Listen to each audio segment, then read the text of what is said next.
صل على محمد وآل محمد.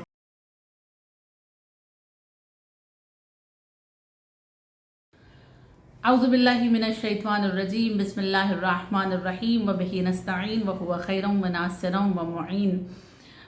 اما بعد فقد قال اللہ تبارک وتعالی فی کتابہ المبین وفرقانہ الحمید وقولہ الحق. بسم اللہ الرحمن الرحیم. من عمل صالحا من ذکر او انثى وهو مؤمن فلنحيينه حياة طيبة ولنجزينهم اجرهم باحسن ما كانوا يعملون. صدق اللہ العلی العظیم. السلام علیکم ورحمۃ اللہ وبرکاتہ. پروردگار عالم سورہ نحل آیت 97 میں ارشاد فرماتا ہے کہ اگر کوئی مرد یا کوئی عورت جو مومن ہو وہ عمل صالح انجام دے گا تو ہم اس کی حیات کو طیب و طاہر بنا دیں گے اور اس کو اجر احسن سے نوازیں گے. خدا کی قسم ماہ رجب مرجب ایسا ہی ایک مہینہ ہے جہاں ہر مرد اور ہر عورت عمل صالح انجام دے کر اللہ کی بارگاہ سے احسن اجر کو حاصل کر سکتے ہیں اور اپنی حیات کو طیب و طاہر بنا سکتے ہیں. خصوصی طور پر آج ماہ رجب کی 15 تاریخ جب عالم انسانیت کا ہر مومن مسلح پر بیٹھا ہوا اعمال ام داؤد انجام دے رہا ہے. یہ خوبصورت عمل جس کے ذریعے سے مومن اپنی حاجتوں کو طلب کرے گا، اپنے گناہوں کی معافی مانگے گا اور اپنے آپ کو طیب و طاہر بنائے گا.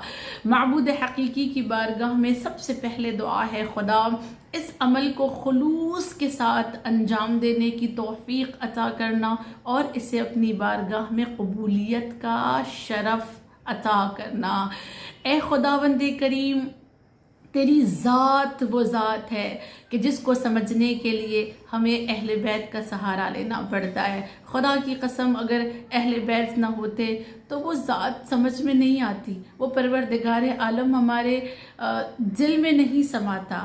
اسے دل میں اتارنے کا کام اہل بیت نے کیا ہے. جیسا کہ بعض روایات کے مطابق آج امام صادق علیہ السلام کی شہادت کا دن اور بعض روایات کے مطابق جناب زینب کبریٰ کی شہادت کا دن، ان دونوں ہستیوں نے ہمارے قلب میں اللہ کو اتارا ہے، ہمیں اللہ کی ذات کو سمجھنے کی توفیق عطا کی ہے. کچھ حد تک جو ہم نے توحید کو سمجھا ہے، خدا کے عشق کو اپنے دل میں بسایا ہے، یہ ان کی عطا ہے، ان کا کرم ہے. اور کس طرح سے سمجھایا انہوں نے، میں کچھ باتیں آپ کی خدمت میں عرض کروں. سب سے پہلا کہتے ہیں کہ بازار بغداد میں ایک زندیق، ایک ایتھیسٹ کھڑا ہوا اور کھڑا ہو کر اعلان کرتا ہے کہ مسلمان یہ کہتے ہیں کہ ان کا پروردگار عالم ایسا ہے کہ جو سب جگہ دیکھتا ہے. اگر ان کا پروردگار سب جگہ دیکھتا ہے تو اس کی آنکھیں ہوں گی، اس کا چہرہ ہوگا، اور اگر اس کا چہرہ ہے تو اس چہرے کی کوئی ڈائریکشن ہوگی. اگر اس چہرے کی ڈائریکشن ہے، سمت ہے کوئی، تو وہ ایک جانب جب دیکھتا ہے تو دوسری جانب کیسے دیکھتا ہے. دوسری بات اس نے کہی اور وہ یہ کہ یہ مسلمان کہتے ہیں کہ کوئی چیز خالق کے بنا وجود میں نہیں آ سکتی. ہر ایک چیز کا ایک خالق ہے. اگر کوئی چیز، کوئی مخلوق بنا خالق کے وجود میں نہیں آ سکتی تو پھر ان کا رب عدم سے ہستی میں کیسے آیا؟ ان کے رب کو کس نے بنایا؟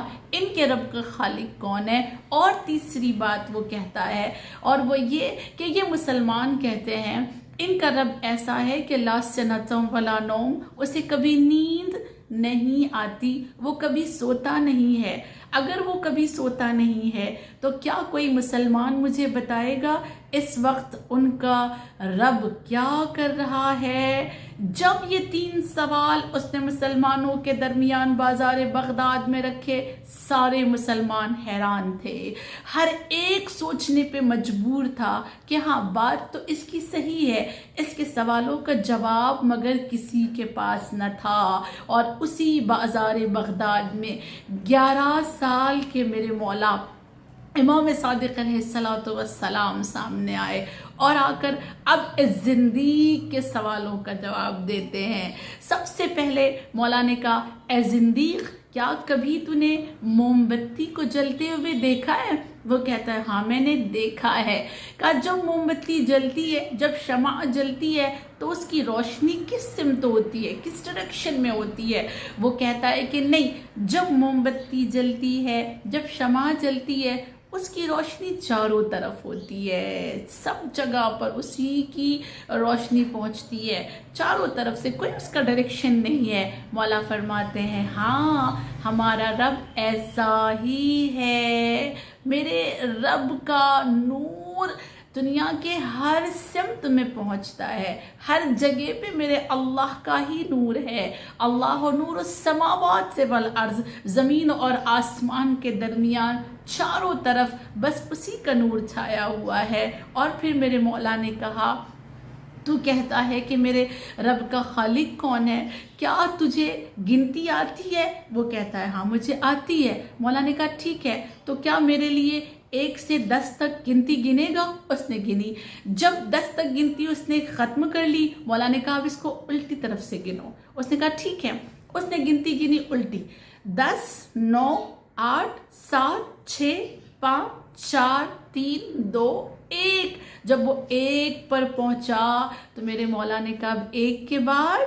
کہا 1 کے بعد کچھ نہیں ہے، سب کچھ 1 سے شروع ہوتا ہے، 1 سے پہلے کچھ نہیں ہے، 1 ہی اول ہے۔ جب اس نے کہا 1 ہی اول ہے، میرے مولا نے کہا بس ہمارا رب بھی ایسا ہی اول ہے، وہ ایسا ہی واحد ہے، وہ ایسا ہی ایک ہے کہ اس سے پہلے کچھ نہیں ہے، سب اسی سے شروع ہوتا ہے۔ سبحان اللہ۔ اور پھر اس کے بعد میرے مولا فرماتے ہیں کہ تو نے آخر میں کہا میرے رب کو نیند نہیں آتی، سچ ہے، یہ قرآن کی آیت ہے۔ اور تیرا سوال یہ تھا کہ اس وقت میرا رب کیا کر رہا ہے، تو جان لے اس وقت میرا پروردگار عالم 11 سال کے بچے سے ایک زندیق کو ہدایت کر رہا ہے۔ کتنی خوبصورتی سے مولا نے توحید کو سمجھایا ہے، وحدانیت کی محبت کو ہمارے دل میں بسایا ہے۔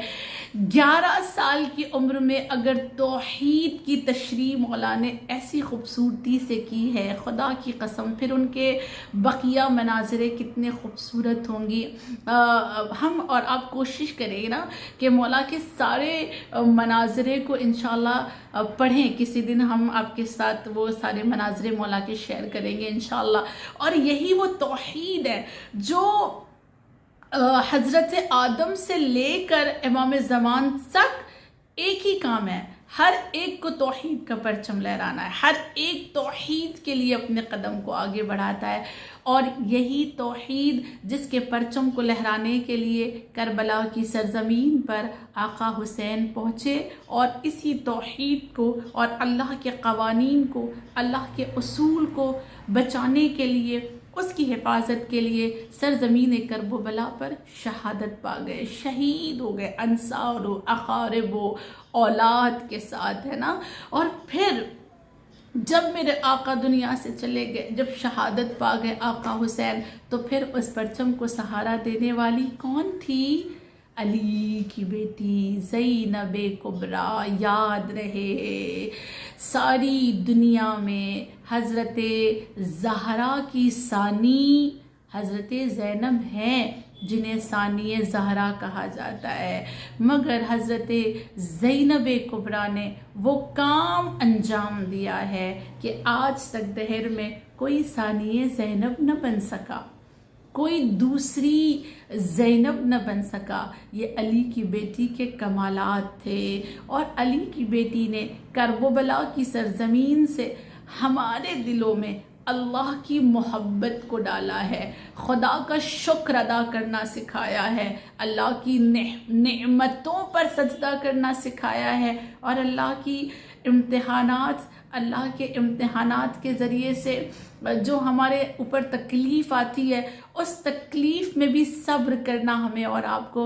علی کی بیٹی نے سکھایا ہے۔ دیکھیں عشق پروردگار عالم کیسے ہمیں دعوت دے رہی ہیں حضرت زینب کبریٰ کہ خیام جل چکے، انصار و اقارب شہید کر دیے گئے، سامنے فرات بہتی رہی، کسی کو پانی نہ ملا، پیاسے شہید ہو گئے علی اصغر بھی، اور ہر ایک کے لاشیں تپتی ہوئی ریت پر پڑے ہیں، اور پھر اسی جلے ہوئے خیام میں جلتی ہوئی خاک پر بیٹھ کر نماز شب ادا کرتے ہوئے علی کی بیٹی فرماتی ہوئی نظر آتی ہیں سبحان ربی الاعلیٰ و بحمدہ۔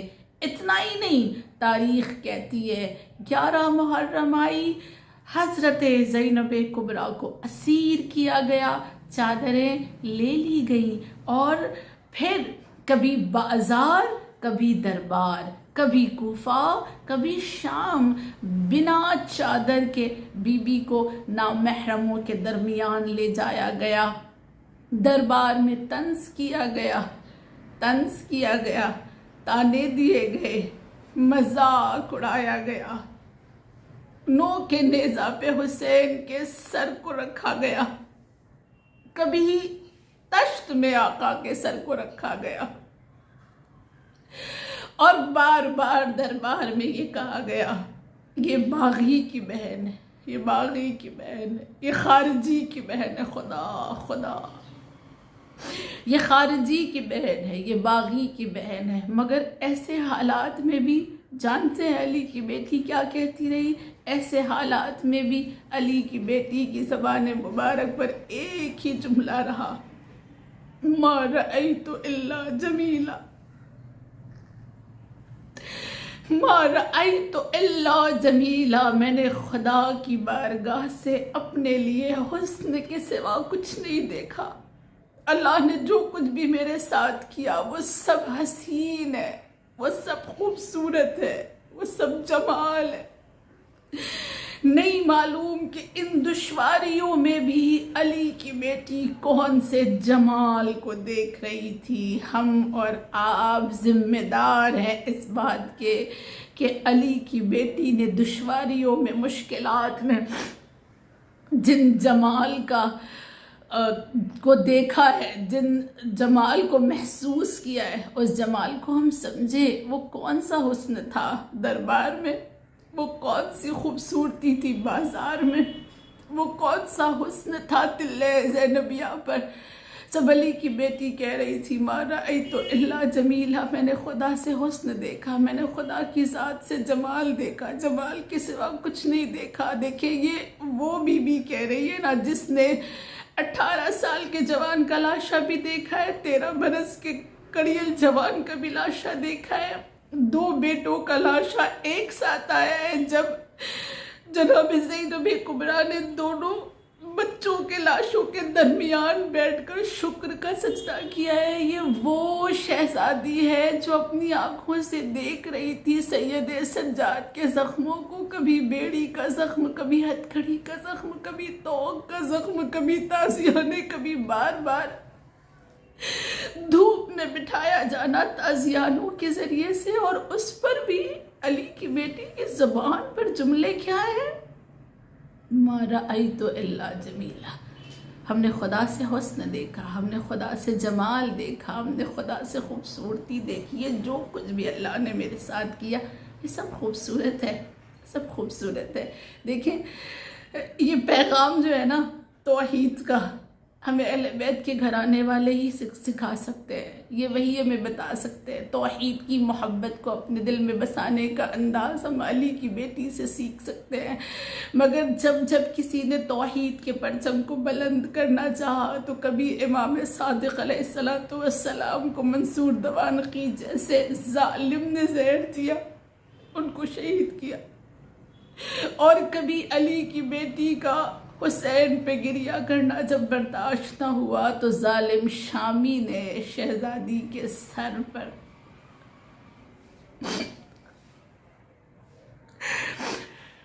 شہزادی کے سر مبارک پر بیلچا مارا. نہیں پتا وہ کیسا زخم تھا بی بی کے قلب مبارک پر، نہیں معلوم وہ کیسا درد تھا، اور نہیں معلوم وہ کیسا صبر تھا علی کی بیٹی کا. صبر نہیں سمجھ سکتے، یہ صبر ہی تو ہے جو جمال ہے. خدا کی قسم، سبحان اللہ سبحان اللہ.